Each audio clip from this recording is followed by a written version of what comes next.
and gentlemen, welcome to the July edition of the AFRAA SkyConnect show, the only thought leadership show in Africa where AFRAA brings together key stakeholders as thought leaders in the industry.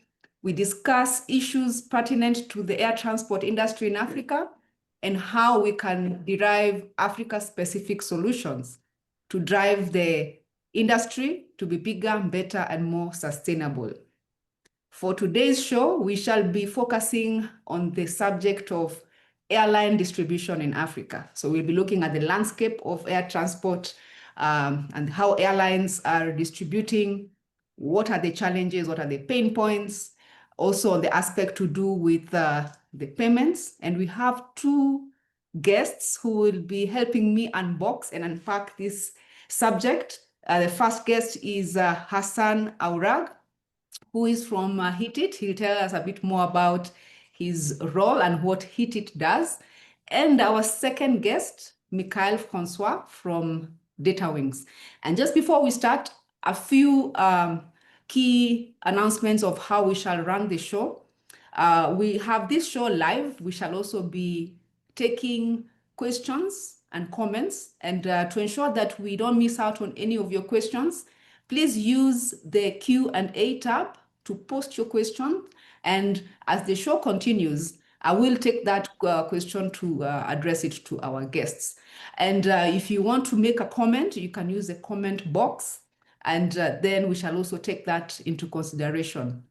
The show is scheduled to take place for 1 hour. So for the next 1 hour, we shall be listening to our guests, discussing in a very interactive format, and also to engage the audience. And we really want to focus and ensure that we don't leave any point unaddressed on how we do airline retailing in Africa, distribution, and payments.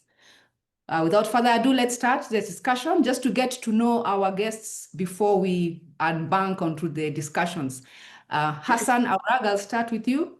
Tell us a bit more about yourself, your role, and what does Hitit do for Africa? Thank you, Maureen, very much. So in Hitit, I basically represent the company on the commercial side within Africa and the Middle East region. What Hitit does, Hitit is a major IT provider for airlines and actually the whole travel industry. We do the obvious PSS that people use, DCS, cargo solutions, operation solutions, but we're also heavily involved with IATA and with other partners in the future, which is NDC, offer and order management, and things like that. And really recently, we just launched what we call Hitit Oxygen, which is the first solution we have that is ready and that is full offer and order management compliant. Pegasus is the launch customer on this one. And yeah, this is a bit what Hitit does. So we can provide everything that an airline needs to operate successfully and grow. Thank you. Thank you, Hassan. And also at the same time, you are the ambassador for Hitit for Africa. Is that right? Yeah, correct. Absolutely. So Africa and Middle East, the whole Africa and Middle East region. Yes. Thank you. Sure. And over to you, Michael Francois, a bit about yourself and what DataWings does. So, hello, I'm Michael. So I'm the sales director of DataWings. So we have been involved in Africa since, I would say, the last 15 years. We are an IT provider, and we were originally focused on, I would say, all financial services, such as revenue accounting with Clara Passenger Platform, sales audit with our platform AuditView, and also all services related to financial reconciliations. So we have started to work on the booking engine area, so distribution, some years ago, since the NDC started to be a mature technology. And now what we aim to do is to, I would say, integrate the distribution part with our financial service to make a complete and, I would say, full-in-one services that will provide a lot of automation for our customers. We have one main motto, which is to turn the data into profit, efficiency, and growth on behalf of airlines. And this is what we are trying to do. Thank you a bit about yourself, and now we will be focusing on a bit of understanding of the distribution landscape in Africa. But before we go to understand on the distribution landscape, we did a survey as AFRAA in collaboration with one of our partners, TP Connects, to get an understanding. And looking at the African airlines kind of characteristics, in terms of passenger volumes, 44% of African airlines carry fewer than 500,000 passengers annually. And also they carry 37% of African airlines carry between 500,000 and 2 million passengers. So this is in terms of their passenger numbers. And in terms of the fleet size, 40% of African airlines operate between 6 and 15 aircraft. So that gives you an idea of the size. Of course, we do have outliers, African airlines that are having bigger fleets, and that is just on the average based on the kind of survey responses we received. And in terms of IT infrastructure, 60% of African airlines still rely on on-premise systems. 23% of African airlines still use Google Cloud, with others on AWS and on Oracle Cloud. We still see from the outcome of the survey that there's still an appetite for airlines to embrace modern retailing, with a big number of them, about 40% that expressed interest to have plans ahead to implement NDC. So that's on the African airline side, just to understand their kind of position. So we want to unpack the landscape.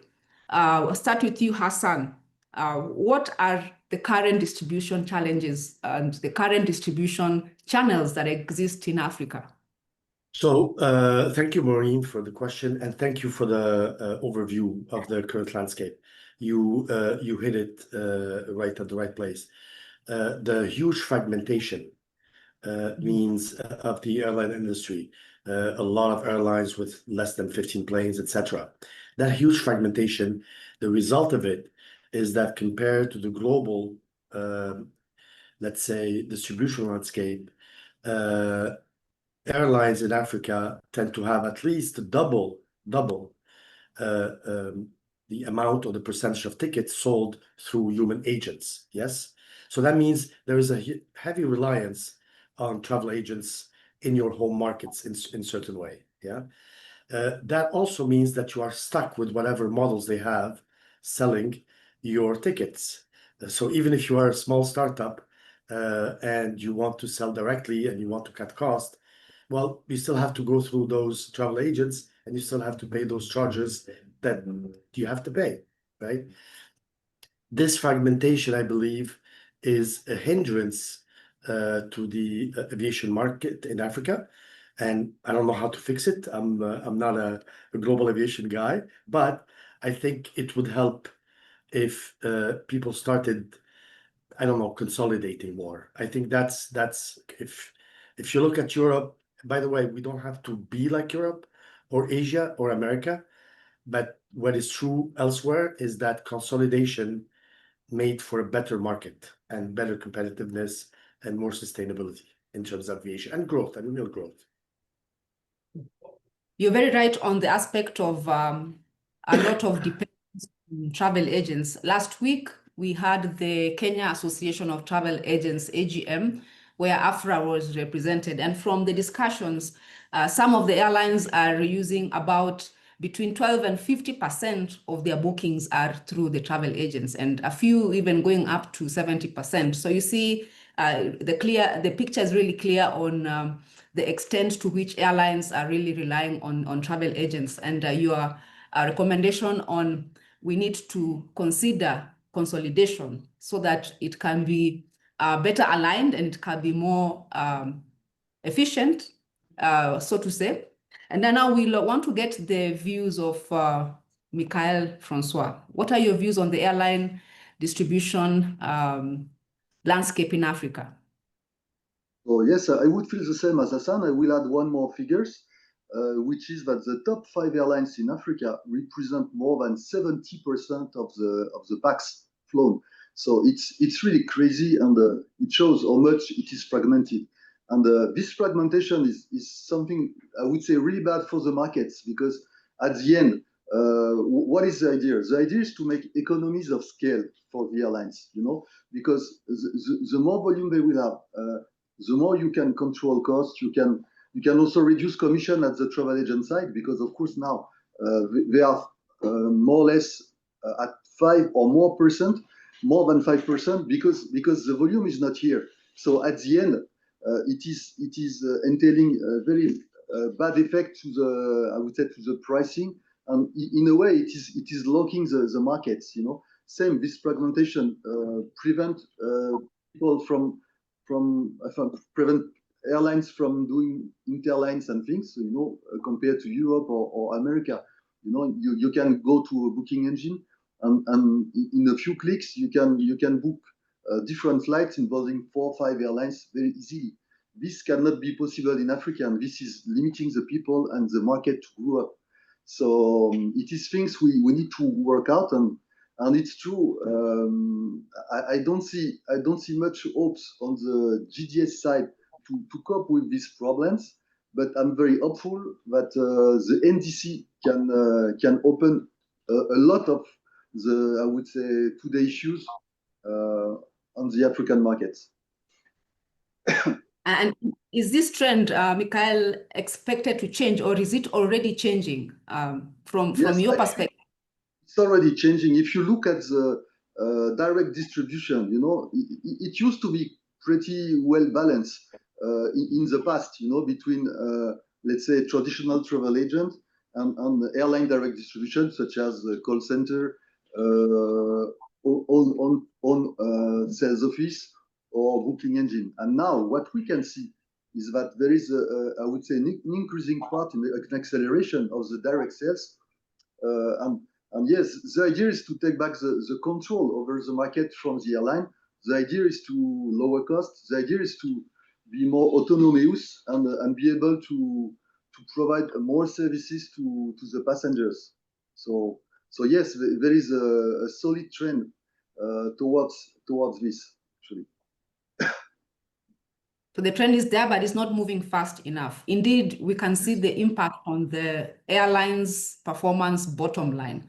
From the year 2010 up to the year 2023, on average, African airlines have not realized a profit.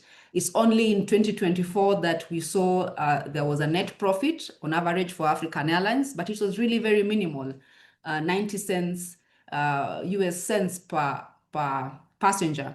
And the forecast for this year is that this shall increase slightly to $1 per passenger. So we see it's still performance-wise, we need to ensure that any actions that can be taken from the airline side, as so you rightly put it, Michael, on aspects to do with cost reduction, need to be really focused on by airlines and also the various organizations and stakeholders at large. And speaking about costs, Hassan, we see distribution costs being very high for African airlines, but just to give us a feel of it, percentage-wise, where does this range in terms of the total costs for airlines' expenditure on distribution only? So I earlier talked about the fragmentation and challenges. The good news, as Michael was mentioning, and I'll take it from there to answer that question. We see from our own members in Africa, we are the second provider actually right now in Africa. We see a huge movement trend to go through direct sales and NDC type sales to reduce that cost. Now, let me be frank. The 7 to 10 euros per segment is still there for people that go through the traditional channels, let's call it. Yes. So you just can imagine, if you go through a traditional channel, you are basically adding maybe 10 euros to your ticket, or $10, right? When you are competing on price and you already have big charges, other charges that are not related to distribution, right? the margin for competition is really small. So we see the good news here is that we see a lot of our, actually all of our members pushing to go through direct sales or NDC sales, and even talking to travel agencies to basically use the airline's own B2B capabilities, right? To bypass those other channels. Now, there's still a challenge there, right? And to answer your question, look, a fairly big airline that I cannot mention, right? A couple of years ago, realized that they could save about just by avoiding traditional channels, $5 million a year of distribution costs, right? Just by pushing for more direct sales. It's big, it's a big number. So when you were mentioning low profit margins, you can imagine what just $1 million or $500,000 can be. So the advice that I have personally for airlines, whether they're using our system or using other systems, change them if you need to, but push to have more control, like Michael was saying, on your sales channels, and push for direct sales. There is no reason for you to pay large amounts of money just to sell your ticket. So more direct sales, Yes, also more to NDC sales. Yes. NDC yes, sales. Yes. What about you, Michael? What are some of the strategies that airlines can put in place to reduce that component of distribution costs? So I fully agree with Hassan. More direct sales, because if we look at the GDS cost, it's true, $6, $7, $8, but you have to compare this with I would say an average flight cost. Let's say a domestic one, it's something around $150 and $200, and for a regional one, it can be up to $300. So you can imagine that at the end, the GDS cost is more or less 5 to 10% of the ticket cost, which is huge. Sometimes, and many times, I would say, it's even higher than the margin of the airline. So it cannot continue like this. Okay, so direct sales, yes, and I would add something else, which is direct and digital. This is very important. So now we saw that many airlines started to invest on it, such as Ethiopian or Kenya Airways. Let's say they invested, on their applications, smartphone applications. They also invested on AI chatbot, and I think it's a good way, I think, to cope with the cost, and at the same time to provide a higher quality service to people, because it's immediate.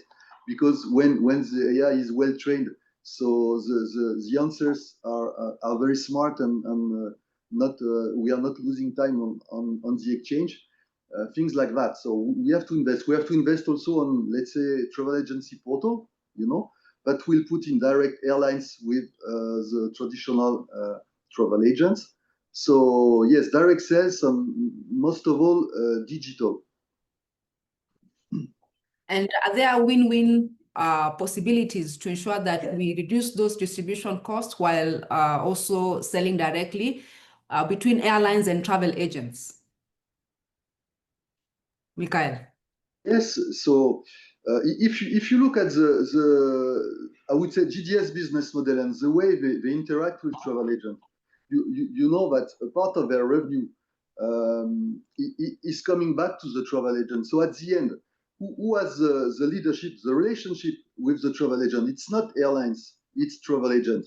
So the idea is to I would say, to be more straightforward with the travel agent, be able to provide them tools to book tickets in direct with the airlines. And it's true, there will be a lot of money saved, and this money can be invested in passenger service, in, I would say, also developing ancillaries. So it's good, because it will develop the business for the airline as well as for the travel agent. And maybe also, why not, a part of the, I would say, saved distribution cost can be also sent back to the travel agent. Then at the end, the airline will take back the control over the commercial relationship with the travel agents. And that will be a lot saner and more transparent than it is today. Well said. And now after the aspects of selling have been addressed, one other key uniqueness of the African market is payments. So we see various payment options, whereas we have the credit card payment option not being widely used as it is being used in other regions. So with an array of various payment options, we have mobile money, bank transfer, cash, times credit card. So how do airlines navigate the hurdles of the diverse payment options available in the market? I'll start with you, Hassan. Yes, thank you, Maureen. This is a very big issue, by the way, and it's not just Africa. We can see it elsewhere in South America, for example. Not everybody has a bank account, not everybody has a credit card, right? So at Hitit, for example, we support about 60, I think we have about 67 alternative payment forms worldwide, with a lot of payment forms in Africa. And a lot of our member airlines that choose us, actually, I think every single one of them have at least one alternative payment form integrated with their system to be able to directly accept payment in that system. So each country in Africa has today at least one payment form. The complication here is that you sadly have to do a lot of them, right? Because, I mean, while there are a few that are Pan-African to a certain degree, there are many that are just one or two countries, yeah? And so you have to do a lot of those. So what we did at Hitit is come up with something we call payment orchestration that should be available sometimes at the end of this year. And that will allow airlines to basically be able to better manage all that payment landscape without having to go insane, you know, in each country checking which payment is needed, which one do I have to deal with, etc., etc. But this is a big deal, Maureen.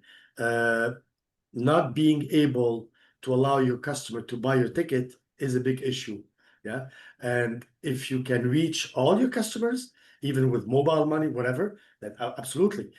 Plus, it helps that person go directly, like Mikhail was mentioning earlier, on your website. You know, we were talking about direct sales and digital direct sales, and just buy a ticket, right? They can do it with their payment form, whatever. It makes it much easier and much faster. So yes, that is the future. You have not only to make your inventory and your packages available to your customer, you have to make it super easy for them to just pay for it. And what about your thoughts, Mikhail, on the navigation of the various payment options that airlines can use? Yes, so to complete what Hassan said, it's true that it's a big issue. If you look at the African countries, there is 30 more or less 30 unique currencies. So airlines have to manage all of them, which is not an easy way.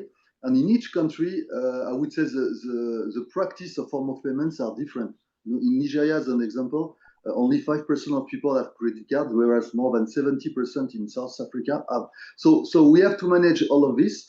I understand the vision of Hassan doing, I would say, an orchestration platform to, I would say, to kind of collect the form of payments and be able to provide a large range of form of payments. On our side, we have a different vision that can be better or less good depending on configuration, which is to, I would say, integrate local providers, not one by one, but I would say now today it starts to be, I would say, major aggregators of payment gateways, local players, and this is what we are trying now to do in order to be able to, I would say, to cope and cover all the form of payments required to cover the African markets. So it's two different visions, and I think both visions are good. And yes, and I think yes, we on our side we would like to focus more on the bookings, and it's true it's not easy. And what we forget also is all the aspect related to cross-border payments, because when you have a lot of different currencies, that means you also have a lot of conversion fees, because of course the airlines, when they need to repatriate funds, they need to get the money in their local currency, the place where they're located, and it represents huge amount of money, very huge amount of money, and sometimes it's even not possible because of the local regulations to repatriate, I would say, huge amount of funds. So there are big issues related to this.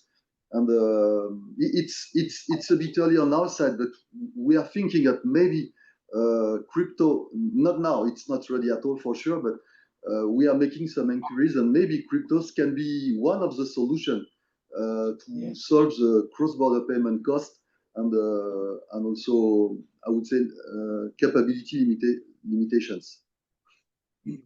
You brought out a very important point there, Michael, on cross-border payments. And one of the challenges we are seeing in the industry, not only affecting Africa, is the issue of blocked funds where airlines are unable to repatriate their sales revenues from different countries. Is there a way, or is there some potential solutions? You talked about the cryptocurrency, which is quite a long way from now, but are there any ways that can be put in place to address this big challenge of airline blocked funds? Hassan, or yourself, Mikhail? And then Hassan, if you have something to add, of course, we would be happy to hear that. What I think is that there is nothing magical, waiting for better ways and I guess technological ways to be able to cope with the cross-border payment limitations.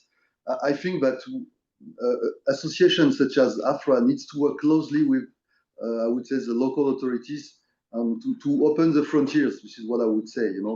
I don't see much ways, more efficient ways to do, at least.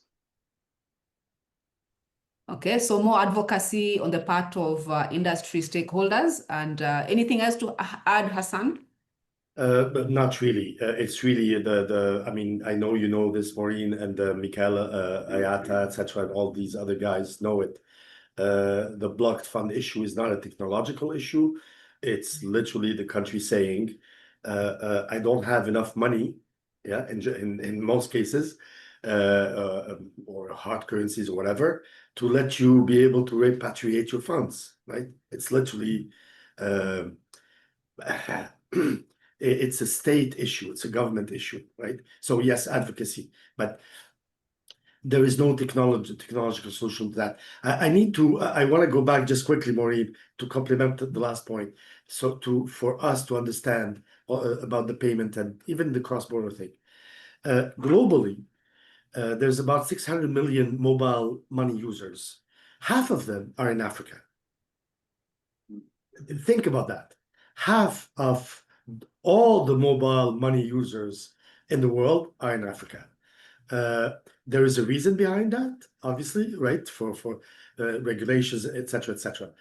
Now, I'm not sure if the mobile money people can have accounts outside of countries with issues, right? But that's the only other solution. You can't bypass these blocked funds unless you have those funds elsewhere. That's as simple as that. Sorry. Some important stats there. Half of the world's mobile money users are in Africa. And indeed, some of the countries like Kenya are the leading ones to really invent that. The reason being is mostly the bankable population is not the same level as the other continents, and they find it quite easier to use for the mobile money. And there's also very less percentage-wise on the use of credit cards, and also on the aspect of bank accounts. How many people, percentage-wise of the population, have bank accounts?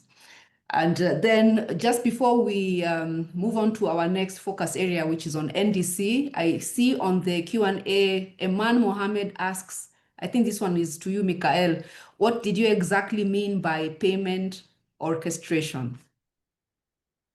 Payment orchestration means that you create an orchestration platform that will be integrated in direct with, I would say, payment gateways such as M-Pesa, Orange Money, things like that, you know. So, and at the end, this platform, you know, depending on where your point of sale, your customer are based, will I would say show up the relevant payment gateways, that are widely used in the market, in the given market.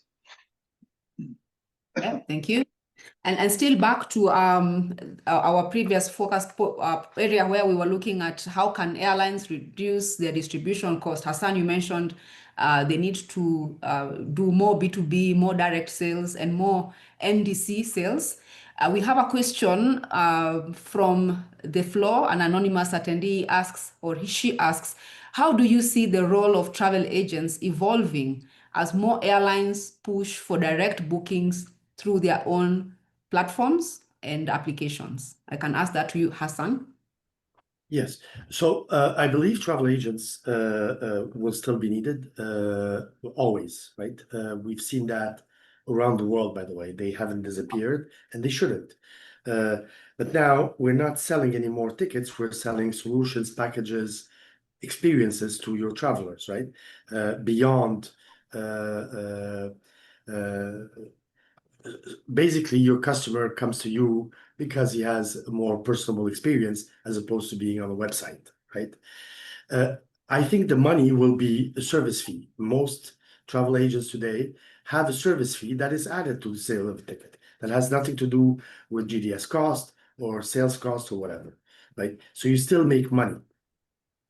Now, with rich content being offered more and more through NDC and offer and order management, right? You now are able to sell, let's say, more exciting packages to your customers as opposed to just, I want one seat from here to there, right? So I think the evolution is going to come more from the experience side and the service side, as opposed to just a fixed commission on how many legs you've sold today or whatever. Yeah. This, by the way, happens in a lot of other industries that are service-oriented, right? Where people go to have that human interaction to achieve whatever they're trying to achieve.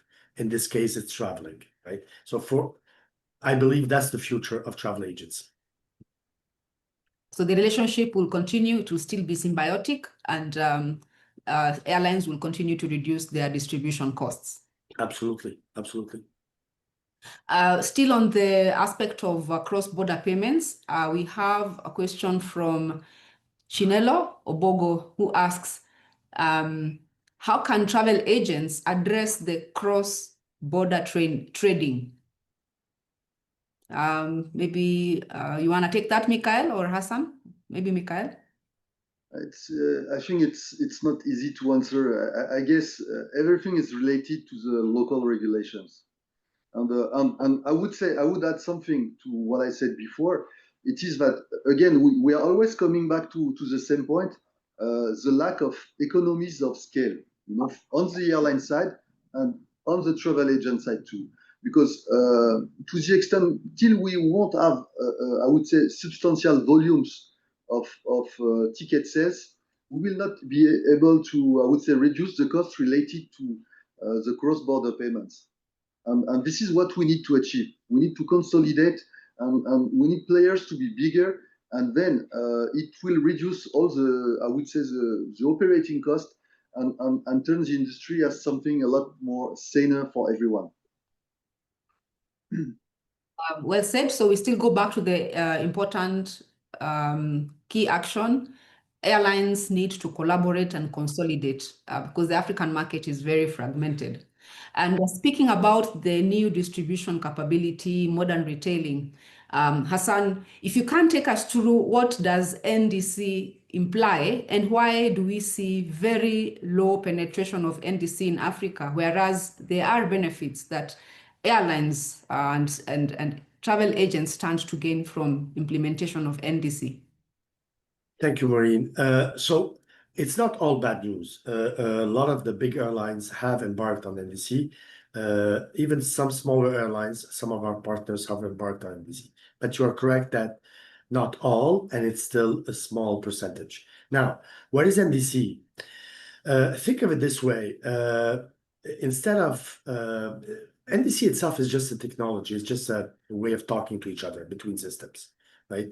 And offer and order management is also, it's the next step, which takes you from your old PNR, seed selection, etc., to actually, what am I selling?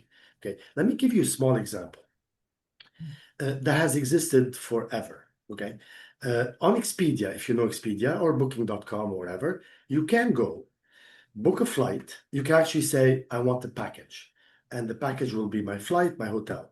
Then, as you go through that, you'll take your ticket, you'll have your hotel booking, and then you can say, I want to add airport transfer. Oh, and what do I do? I'm going to Zanzibar. What is there to do in Zanzibar on that date that I'm in? Oh, there is this excursion somewhere for $90. I can take those tickets. I can do all that today on Expedia. And it was done years ago through a lot of really complicated technology. Now, imagine if you as an airline can offer that. So instead of Expedia building it itself, you offer that not only to your customers, but also through all your sales channels, through your travel agents, even to Expedia. So instead of Expedia building from scratch that package, they already have your packages. Oh, this guy wants to go to Zanzibar and he wants to do these things. Okay, it's there. The outcome of that, because at the end of the day, you have to think of something. The outcome of that, when it was done properly elsewhere, is, think of this way, almost $6 bottom line per passenger. Bottom line. I'm not talking revenue. I'm talking profit, pure profit. Why? Because you're only just bundling stuff, right? You're not doing the cruise yourself. You are contracting a cruise company or a hotel or whatever. You have a commission agreement between you and them, right? So you're not really doing anything extra, but you make $6 profit. So think of it. Any airline here listening, calculate, you were saying 500,000 passengers, Maureen, multiplies that by 6, that's $3 million more profit, not revenue, profit. That's why you do that. And why you also do it? Well, because it's already being done and it's already being, profited by other, like I just gave the example of Expedia. And why not? They should do it. So it's already been done. If you're not doing it, someone else will do it and is already doing it, but you can do it and you can also profit from it. That's basically what NDC and retailing and all that means. Take charge of what is already being provided today and get a piece of it. Wow. So Make sense? $6, Yeah. yes, makes $6 profit, not revenue per passenger. So if African Airlines, let's just take a typical case. If we had that implemented across the board as at 2024, the profit will be $6.9 per passenger, and this year it will be $7. That's precisely what you want to Yes. give us as a Yes. wow. So it's not a nice to have; it's an important strategic positioning. Just to add to, because there was two parts of your question, why it's not there yet. It's not a sprint. Airlines need to understand this is not a sprint. It's a marathon. And you need to have a strategy. And you need to basically transform your organization to start thinking this way. Instead of just, I'm selling seats and I'm managing seats and whatever, luggage, right? So you have to have that strategic decision at the beginning, and you have to say, this is what I will do. And you have to have your systems in place, but also your people. You need to have people for that, right? The right people and the right organization, etc., to be able to leverage all that and become a proper retailer, become an Amazon, right? Yourself as an airline, you become an Amazon of travel and leisure and business and whatever, right? So it's a step forward, but please remember, it's a marathon. If you expect it to give you $6 in 6 months, no, it will be in 5 years, right? Yep. If you do it right and if you take all the steps. Okay, that's important to highlight. After about 5 years, then you can get to see the real benefit on the bottom line. So if we have that very clear picture on the bottom line, the benefit is an increment in the profit per passenger. Why is NDC implementation very low in Africa, Mikhail? So I think there are various factors. I guess one of the first one is, I would say, the cost related to the switch from, I would say, the standard legacy systems to brand new NDC platforms. So I don't know, but for the few customers we discussed some days ago, it can vary. You know, the one-shot fee can vary from 300,000 to $500,000 or more dollars, plus lots of, I would say, integrations to be done on top of it. So it may represent for some airlines in Africa, especially the small and middle-sized airlines, I would say big amounts. So clearly, and I think it's not cost is not the only point. The other point is related to knowledge and training, because NDC is a new word. You know, you have to understand the concept. It works differently, and my feeling is that not much people are aware about the different change. You know, and what we can see is that when airlines, let's say in Africa for Kenya Airways, when they launch their NDC platform, so they have made huge training session with hundreds of people from travel agent to make them understand how it was working and things. And I guess knowledge is also a limiting factor. So the teaching cost, integration costs, training, as well as the aspect of knowledge transfer. Yes, exactly. Those are the key impediments. We have from the audience, Nahome Zacharias, who asks, it's quite related to the implementation, and he or she is taking the point of view from the travel agents side, and they ask, what advantages will travel agents have by using NDC? What can make them choose it instead of the existing distribution systems that they are using? You want to take that, Hassan? Yeah. So I was mentioning increase in profit per passenger. Well, that is the same for travel agents that sell those things, right? Because you will have a piece of it, a service fee, or a piece of that pie, right? So your profit increases. That means everybody benefits in that sales chain. Yeah. If it's a direct sale through an internet booking engine, yeah, you might not get that. But if your customers come to you, well, you will sell them more profitable things. You will make more money. That's for sure, than what you're doing today. So there's a trickle-down effect, because we still have someone else who was asking the same thing for the Nigerian market. I think they're from Nigeria, Chinelo Obogo. How can Nigerian airlines benefit from this suggestion by you, Hassan? And what happens to the travel agents? So that's what he was trying to understand. And you've mentioned is that trickle-down effect that the $6 net profit per passenger is not only benefiting the airline, is also benefiting the travel agents. Yeah, well, yes, because it benefits all the sales channels, let's put it this way, right? So obviously, as a travel agent, you are part of the sales channel, you will sell more profitable things. You can charge more service fees. You can, have whatever agreement you might have with the airline when you are selling these packages. That's up to you and the airline. But you increase profitability, obviously you will get more money, right? The rest is just agreements and between you and the airlines and things like that. Yeah. Well said. Am I answering the question? Did I answer the question, Maureen? Yeah, it is. I hope that for Chinelo and for Nahome, that is addressing their question.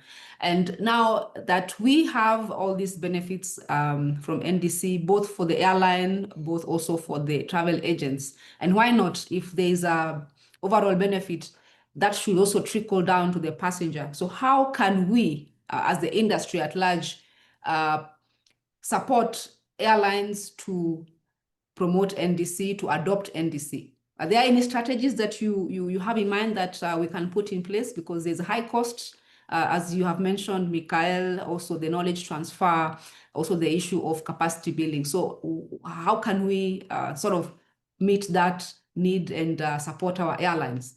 Mikhail. Yeah, it's not an easy answer. So my feeling is that there are some I would say legacy players that turn NDC and that are proposing some of their offers. To be honest, it's very expensive, and I guess too much expensive for, I would say, the average size of airlines in Africa. Not for all, not for the big one, but for many of them. And I guess one of the straightforward solution would be to switch to, I would say, maybe a lower size IT provider that can provide, I would say, a similar functional scope at lower cost. You know, there are lots of them, and I guess this is one of the solutions. The other solution would be, again, to increase economy of scale and be bigger, and be able to, I would say, to push on with a bigger demand on the pricing. Anything else you want to add to that, Hassan? Any other strategy we can put in place apart from the consolidation and on the switching costs? Yes. So I think before looking at technology and anything, I think what we can do as an industry is maybe by things like your webinar today, yes, provide more training sessions or case studies, things like that, yes, where we show people how to build strategies. Because before you go into any, we have solutions at Hitit. I'm sure Michael has solutions. I'm sure a lot of providers have solutions, but don't go there first. Go first at defining your strategy. What can you do in your market? What you want to do, and then put a timeline, like 5 years, 10 years, I don't know. Then start looking at what you have, because it's only when you have a strategy, a destination, that you can say, okay, I'm here, I have these systems in place or these processes in place. What is the cost to get there? And then you make your decision, right? I think there's a lot of people talking about solutions, not a lot of people saying, let's sit down with airlines, let's show airlines from other case studies what other airlines have done. Like, for example, Kenya Airways, what have they done? You know, Egypt Air, Royal Maroc, just in our region. Maybe Eswatini, yeah, Air Eswatini, for example. What are they doing today to move into NDC, right? And I know they are doing some work. So I think if you bring those and they showcase through case studies what they have done, then they can help the other airlines embark on the definition of the strategy. Then we can discuss solutions and all that other stuff, and costs and all these things. Yeah, that's indeed a good proposal, whereby we have partners who are working closely with AFRAA. We can put in place those webinars. We did one last year with one of our partners, APG, and we certainly will be looking forward to do more of those. And that was also why we had that survey that we did with TP Connect to help us understand the distribution landscape. Ladies and gentlemen, I'll request my colleagues to paste the link for those of you who may not have had a chance to read the white paper that was developed from the survey outcomes. It's a good opportunity for you to see and understand the landscape, and also on the aspects of doing more knowledge share and capacity building. We take that positively as AFRAA on board and include it on our focus areas for our forthcoming webinars. And we have looked at the distribution landscape, the challenges, the opportunities.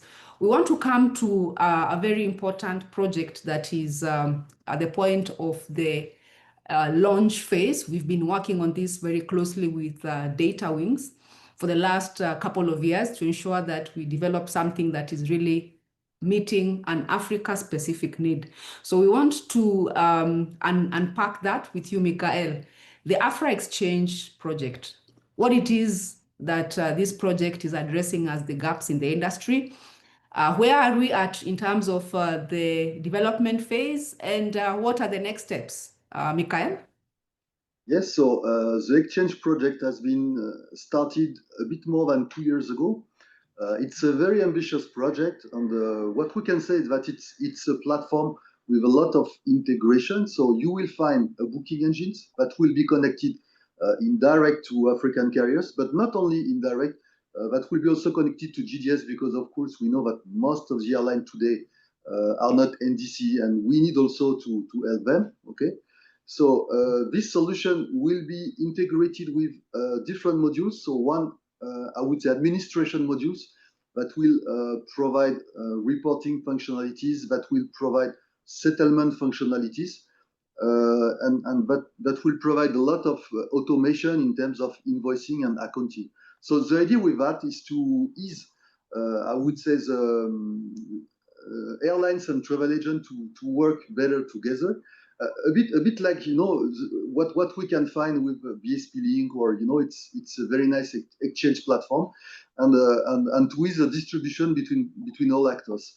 What I would like to mention is that it's a very open platform. So that means we are technologically agnostic, so we can connect with companies like Hitit, like TP Connect. So we don't care. What really matters is that we can be at the end in direct connection with the airlines to, I would say, kind of like skip intermediations and provide a cost-effective solution for everyone. So right now, where we are on the last stage of the, I would say, first version of the solution. We are still working on the connection, you know, with the GDS. This will be done end of this month. And in parallel to that, we are working on different integration, NDC integration with some African carriers. From next month, we will start to integrate payment gateways aggregators. Okay, so we are still in the process of selection, but I guess this month everything will be clarified, and the idea would be to provide as much as we can local providers to cover the different African markets and requirements. And the expectation is to be able to launch the project in September. So market has to be defined in cooperation with AFRAA. Just to summarize, the platform aims to address different points. First, the distribution cost, and second is the settlement with real-time payments and more cost-effective payments, and with a lot of integrated processes in order to cover, I would say, all time-consuming tasks to the airlines and of the travel agent. Well said. That in a nutshell, there are some gaps that this project will be definitely filling, and it's an African-centric solution. And to make it really ideal and a fit for the market, we are planning to do some workshops in the month of August, where we will sit with airlines, we'll sit with travel agents, we'll also sit down with the payment partners, and to really work on how this will be usable and will address the specific needs of each and every stakeholder. Now, to look at the questions, we have quite a number of them addressed to you, Hassan, and Mikael.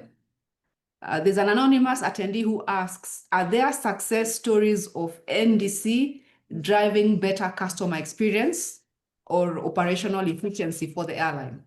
You can give some specifics, Hassan. Yes, actually, there was a presentation by, I hope I'm not saying the wrong thing, by a gentleman, I believe he was the CCO of Kenya Airways, and he explicitly explained how it not only provided for obviously more money, but better customer experience. Because once it's not NDC itself, by the way, it's part of NDC. Part of NDC is that if you want to build that, you have to start building proper customer profiles. Yes. So part of the NDC solution is something called the customer database, which lets you, through AI as well, unify your customer profiles and have unique profiles for each of your customers. Now, when I talk profiles, I'm talking detailed profile, like value of that customer. They might not be your loyalty program, by the way, member, but just a regular customer.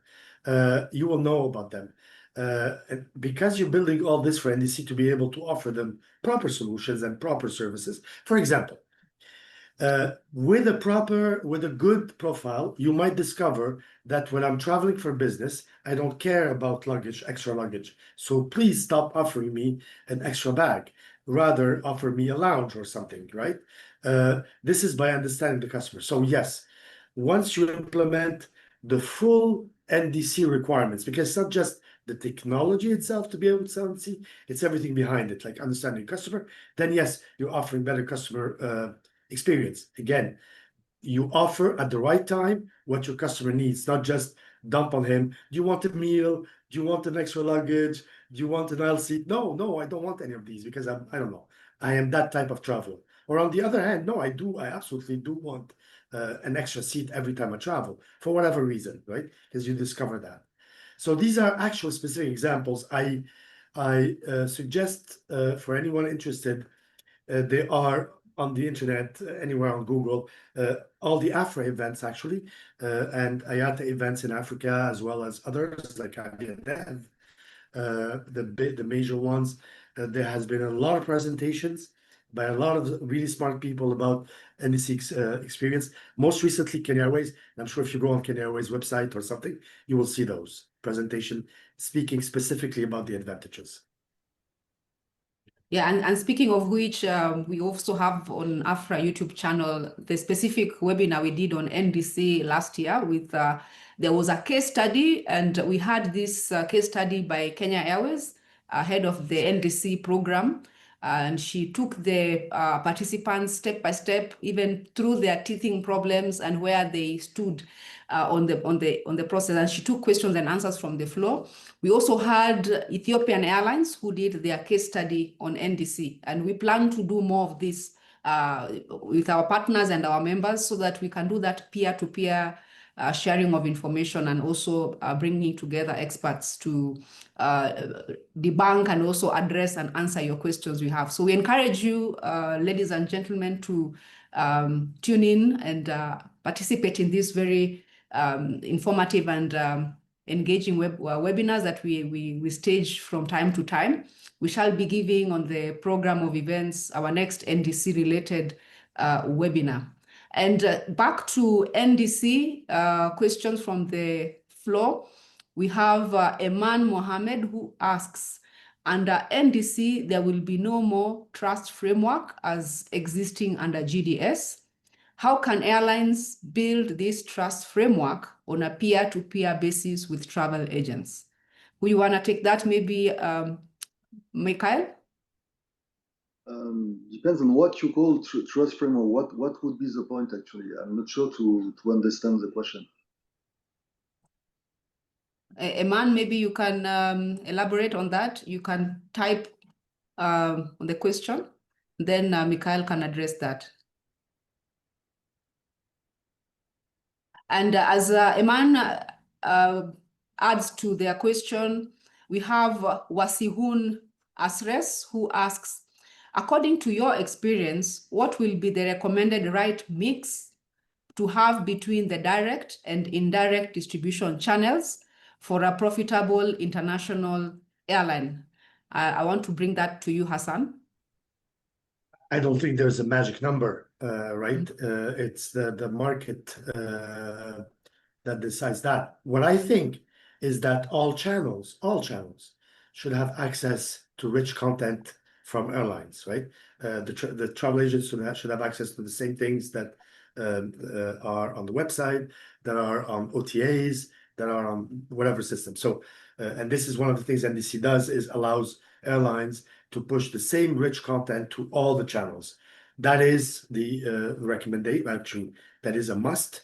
But as for percentage, I don't think you can really say that, because that's really market dependent, right? Like some places people will want to go way more to the travel agents. Others will just want to use the website. So yeah, I can't answer that question precisely. I'm sorry. No worries. We are short of time, and we still have a few questions pending. So what I would request, ladies and gentlemen, is we will take those final questions and address them post-webinar. We see a question from Semur Chinelo Eman, you asked again if we have these case studies available online. I request my colleagues to send the link on the chat box of the NDC webinar we did last year with APG. It will really be useful for those of us who may have missed it. And then there's a question also on payments. I'm seeing that on the chat box regarding how do we address the payment fraud systems from Abdul Mohsen Junaid. What we want to mention to you, Abdul Mohsen, is that we also had another survey on the airline payment landscape in Africa with Visa. And what we are planning to do in the next 2 months is a webinar which will be open to all to really unpack and unbox all that. And we encourage you to participate in that webinar. The link is also available for registration. That will be posted on the chat box as well.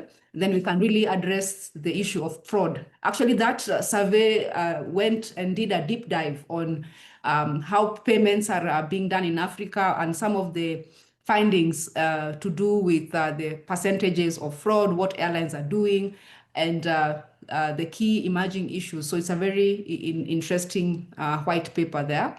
And we'll be doing a workshop with Visa, who can now directly answer those specific questions. Hassan and Mikhail, I will not want to let you go without giving us your final message on the airline distribution landscape before we close the show. So I'll start with you, Mikhail. What's your final message to our audience on airline distribution in Africa? My final message is very simple. So what I can see is that companies like Hitit or DataWings, we have a lot of ideas. We can do a lot of things, and it's true that we can enhance your ability to sell on different markets in a significant way. From now, what I would like to advocate is like, please, airlines, make the efforts, make your plans, and switch to the NDC, because without this open door, this will limit our ability to help you in your distribution and in your cost savings. NDC is really one of the, I would say, critical key for companies like us to plug our technology to you and to be able to help you deliver customized offer at cost-effective pricing. Thank you, Mikhail. So switch to NDC and modern retailing. What about you, Hassan? I'll have to echo what you said and what Mikhail said with one thing. Remember, it's a marathon, not a sprint, but start today embarking on the airline retailing route. It is the only future out there. Trust me on this, because everybody else will do it. And you cannot be left alone not doing it. But you have to start now. Like when I say now, over the next few months, whatever, you have to start. Yeah, you have to remember it's going to take time. So start. I see your team, Maureen, has shared all the webinars, links, and etc. So please consult those. Please participate in such events as this.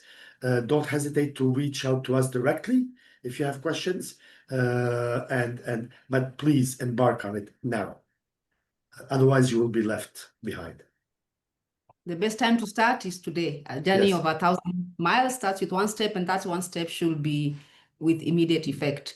Yeah. Thank you very much, Hassan. Thank you very much, Mikhail, for sharing your insights and your inputs on airline distribution in Africa. Ladies and gentlemen, thank you very much for your participation, for your attention, and for those of the audience that asked questions. We hope that we were able to address them fully. And for the open questions, our team will be coming back to you and will be responding to those off webinar. Thank you very much. And we do look forward to your participation in our future sessions. And from AFRAA Secretariat, bye-bye. Bye-bye, everybody. Bye-bye. Thank you. Bye-bye.